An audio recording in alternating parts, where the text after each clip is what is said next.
Level is a new film coming straight to Hulu that is about a time loop similar to another Hulu film that came out during the pandemic of all times. This in Palm Springs. Maybe they'll have time to squeeze in a third one, or maybe there already is a third one and I just don't know it yet. But this movie comes to us from director and writer Joe Carnahan, and it stars Frank Grillo as a man who used to be a soldier of some kind who keeps waking up on a day where weird assassins come after him and he keeps dying. But because he's in a time loop, he's forced to relive a lot of these deaths, or when he thinks he's gotten away, he thinks he's learned, he dies from something else. And he is trying desperately to figure out why he's in a time loop, why these people are even trying to kill him, because he doesn't know any of them, he doesn't think he's done anything wrong in his life, and he's also trying to form some kind of connection with his son, who has never known that that's his dad. I really didn't know anything about this movie before going into it. I didn't watch a trailer, I didn't know who was going to be in it. I just, all of a sudden, I started hearing about Boss Level. So when I saw the poster, I recognized Frank Grillo, and that's about it. So when I found it on Hulu and I watched it. I will say though, like, although I haven't seen all of Joe Carnahan's movies, I really enjoyed his last movie that he directed and wrote, and that would be The Grey, the Liam Neeson fights wolves movie. But it's not really about that. That was just a marketing thing. It's really more of like a survival thriller. It's like really intense, and it's really good. It's a really good movie, really well directed. So this is a movie that's kind of completely opposite to that in the sense that it's a little more lighthearted, a little bit more fun, despite it having some rated R violence. And I thought they did a really great job handling a lot of that. It helps that the movie opens and you're immediately kind of attached to Frank Grillo's performance as this character. Frank Grillo, you know, I like him in the Captain America movies that he's in, but I think just any other role, I just kind of see him as the same guy. But with this, I think they really do give him a chance to shine here, because yeah, he's a tough guy. You can definitely buy the fact that he is beating up a bunch of people and he kills people the way that he does. But he's also really funny in this movie. He's got a lot of great lines, which it helps since he's carrying this whole thing. It helps that he's a very likable man. The movie opens and he's just kind of narrating to the audience like, yeah, I've been through this a lot, guys, buckle up. And it's actually really fun. It's not narration that's distracting. It's narration that actually kind of adds something, and it's really fun. You can also make the excuse that since, you know, this is just him and everyone else is, you know, changing every day, he's the only one that remains constant when the day starts over. He's kind of developed this way of talking to himself, clarifying certain things, and that's how they present it to the audience. But just seeing him react to certain things, seeing him interact with other people that you know he's interacted with before, and he's just trying certain things that are different. Even moments where he gets a new idea right before he dies, and he actually gets excited right before he gets shot and killed, because he's like, I'm just gonna start this over again, I got a new idea. It's really fun to watch, but they also ground this character at least a little bit by giving you this connection with his son, or lack of connection. He's trying to come out to him as his father because he's been away for so long because of a rocky relationship with the boy's mother, played by Naomi Watts. So there's this little ounce of like family drama that's inserted in just the right enough that worked for the character. And the scenes that he has with that boy in this movie are honestly really sweet. It's a really great insight into the character and getting to know him and him letting you in. It's really great stuff. Like, as much as like the action is obviously fun, that those scenes weren't distracting or boring either. I was just watching them going like, oh, that's sweet. That's sweet of Frank Grillo. But speaking of those action sequences, they are really fun to watch. Obviously, it's got a lighthearted tone. There's jokes being thrown around by Frank Grillo, but they're also really fun in the sense that he kills people in a lot of interesting ways, but they also, the bad guys that are sent after him, they also kill him in interesting ways too. They kind of imply like, the evil organization that sends troops after him, we need to disconnect us from that as much as possible. So really go out there as far as collecting these guys who just have like these random quirks attached to like their assassin role.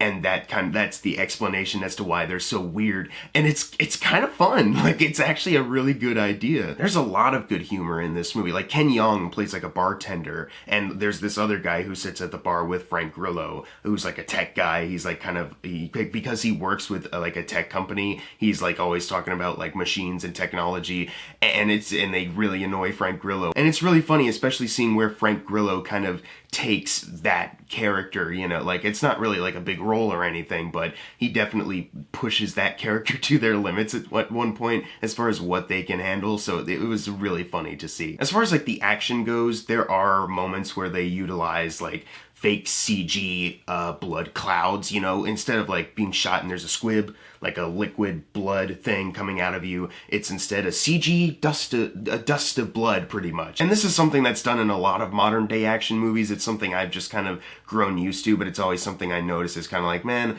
I wish that was just like a squib or just like an attempt of, even if it has to be CGI, just like, don't do the cloud. You know, I don't really like that. There's a couple like smaller moments of VFX work that looks a little shoddy, but for the most part, this movie is really well helmed by Joe Carnahan. There's some really fun action sequences, some fights and chase sequences. There's like a whole section dedicated to him learning how to fight someone with a sword.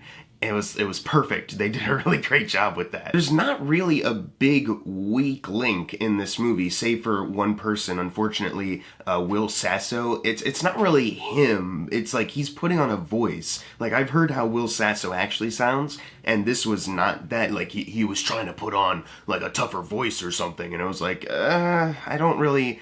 I would have, if you want someone with like that kind of voice, maybe get someone with that voice as opposed to just, well, Will Sasso has like some kind of name, you know, he's somewhat kind of popular. It's like, that performance was kind of distracting, but everyone else I thought was doing a really good job. Mel Gibson, it's weird to always see him in stuff because obviously, like, he went on an apology tour, like, twice for all of, like, his problematic behavior in the past. No need to delve into that here, obviously, but, you know, there's a lot.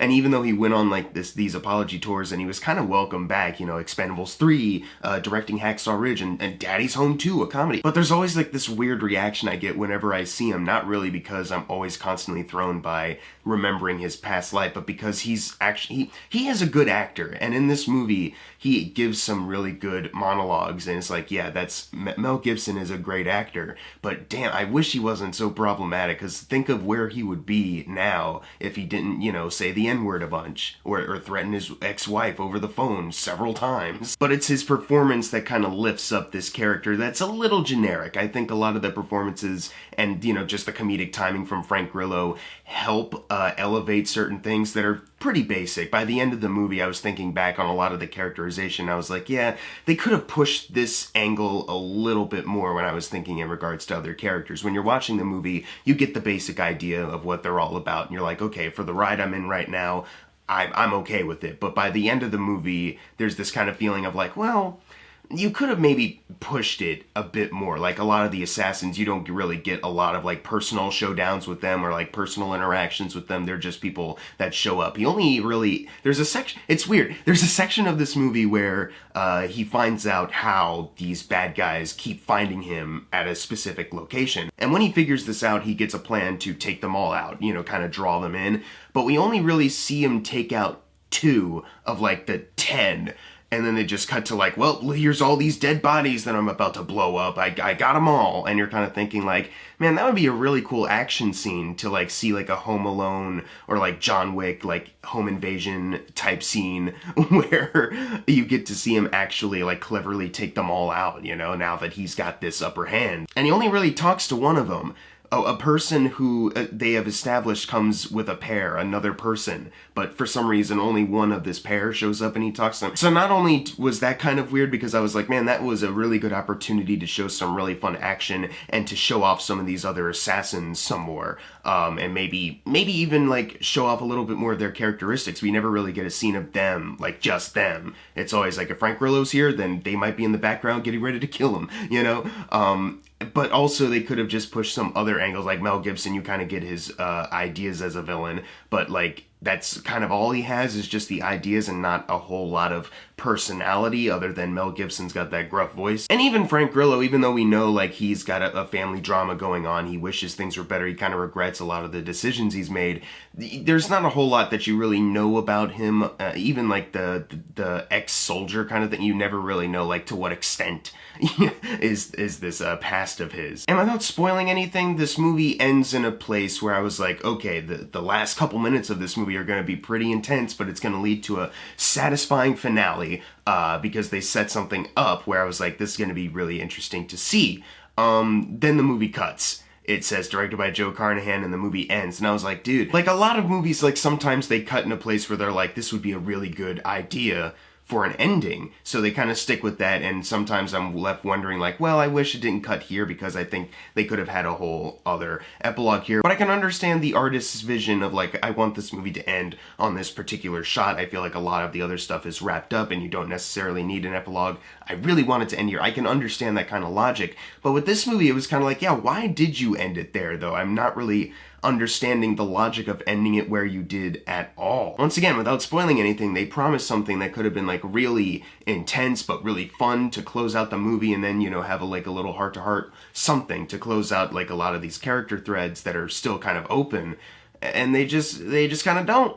And that was a little disappointing to me. As much fun as this movie is, Joe Carnahan does a really great job helming this, and then of course Frank Grillo does a really great job carrying this, and there's a lot of like, it's a basic kind of story, but with a lot of the basic characterization that you have, it's enough to keep you entertained. They don't exclude anything that's like important for the story. They get a lot of mileage out of what they have. But that one part just kind of left me kind of like, oh, I feel like there is more that just got cut or something. Like, it doesn't feel like a completed movie. But nonetheless, I did enjoy this movie despite its issues. I think it's a really fun time. I don't think there's a need to exaggerate, like, oh my god, it's like the best action movie ever. There's some better action movies. But this movie is a lot of fun with everything they had in mind. Like, we want to do action scenes with this and this and this and this. We want Frank Grillo to be killed or kill people like this. And they get a lot of mileage out of that. They offer up something really entertaining, if maybe a little forgettable at the end of the day, but in the moment I was entertained and I could see myself watching it again because of how fun it was. I'm going to give Boss Level a B-. I think they did a really great job with this overall. It's kind of neat to see them like